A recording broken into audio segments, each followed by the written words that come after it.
The 2026 Winter Olympics were never much of a hard sell in Canmore. Many in the community located in the Alberta Rockies still remember the 1988 Calgary Games, which helped speed along Canmore's transformation from a formerly struggling mining town into a year-round capital for mountain sports. A revival in 2026 would have seen Canmore host biathal.on, cross-country skiing and a 1,250-bed athletes' village.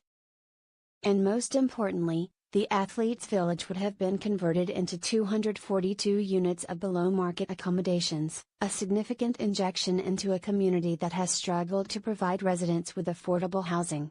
The debate about the 2026 Olympics was largely positive, and a town council motion endorsing the bid passed with a 6-1 vote.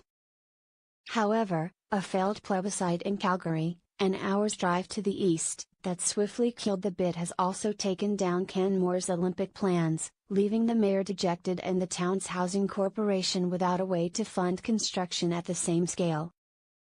Unlike Calgary, which would have had to spend hundreds of millions of dollars on the games and risked large cost overruns if things did not go to plan, the calculation for Canmore and also Whistler, BC, was a lot simpler.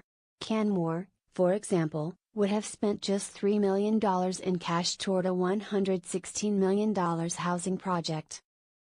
Whistler wasn't asked to contribute public money but would have hosted ski jumping and Nordic combined and seen these facilities upgraded. I really strongly believe in the future benefits, the legacy that would have come from hosting these sports in Canmore, not only the housing part but how hosting an event like the Games can add so much vitality. So much spirit to a small town, Canmore Mayor John Barrowman said in an interview. Mr. Barrowman was in Canmore during the 1988 Games, which he said had a profound impact on the town. But he said the loss of the Athletes' Village housing project has been the most difficult part to swallow. Canmore has been faced with a housing crisis for years that mirrors other resort communities like Whistler. With a limited housing supply often bought up by out-of-town visitors and long-term renters competing with seasonal workers. Average prices for detached houses are hovering around $1 million, according to data compiled by Canmore Real Estate, with condos averaging more than $500,000. The rental vacancy rate was 0 last October, according to the most recent data available from Canada Mortgage and Housing Corporation. The average rent for a 2-bedroom apartment was more than $1,100, about the same as in Calgary. The town's solution has been the Canmore Community Housing Corporation, which has been slowly building up a portfolio of properties that are a mix of price-controlled rentals or own properties that are sold below market and then restricted for resales. It is just finishing up a 49-unit project. Canmore has a very serious housing issue, a limited supply particularly of affordable housing and a very low vacancy rate on rentals. We've been trying to address that need for close to 20 years, he said, adding that the city's current stock of affordable housing is about 200 units. So for one project to more than double that, that's a really serious enticement for the town.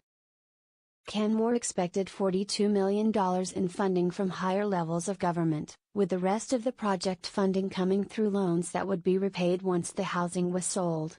Neither the federal government nor the province have said whether they would fund any of the projects that were tied to the bid, only saying they would consider any proposal put forward. The enthusiasm in Canmore for the Olympic bid, and for the housing plan in particular, wasn't universal. Councillor Joanna McCallum was the only person on council to vote against a motion to formally support the Olympic proposal. She said the bid risked worsening the housing situation in Canmore by driving up costs, which, she said happened after the 1988 Games, while overwhelming the town with a sudden influx of housing. I wanted the growth to happen more organically, and from a zoning perspective we weren't prepared to deal with what could happen if Canmore stuck their hand in the air to do this, said Ms. McCallum, who is also the chair of Bow Valley Regional Housing and former chair of the Canmore Community Housing Corporation. There were also concerns that hosting the 2026 Olympics could hurt the region's wildlife by increasing the amount of traffic and people that would interact with animals that call the Bow Valley home. Hillary Young of the Canmore-based group Yellowstone to Yukon Conservation Initiative said she had mixed feelings about the bid. While there were risks, the Olympics would also come with promised funding to protect wildlife through highway overpasses and other improvements. Overall, however, she said she was relieved the bid is over. It was hard to imagine that the Olympics wouldn't have exacerbated some of these challenges, Ms. Young said. In Whistler, hosting the Olympics would have involved less money and would have left behind fewer tangible benefits. The ski jumps, built for the 2010 Vancouver Games, would have been refurbished, Nordic trails would have been upgraded and expanded, and Whistler Olympic Park would have received funding for things such as expanding its athlete housing. The 2026 bid organizers had yet to formally ask Whistler or BC for their support, or any public resources that might be needed. The legacies that were left by the two games, in '88 and 2010, I think that Canadian sports have kept them going, and to reuse the venues is a great feather in our cap as Canadians because we've kept these venues vibrant and kept them growing and developing athletes, said Roger Sohn, President and CEO of Whistler Sport Legacies. He said that without the Olympics, the park will have a more difficult case asking for public funding when the ski jumps inevitably need to be repaired and upgraded to keep them running. Winsport, which runs Calgary Olympic Park and the ski jumps from the 1988 Games, is facing the same problem. It's not sure it can keep its smaller jumps running if it can't secure hundreds of thousands of dollars in funding.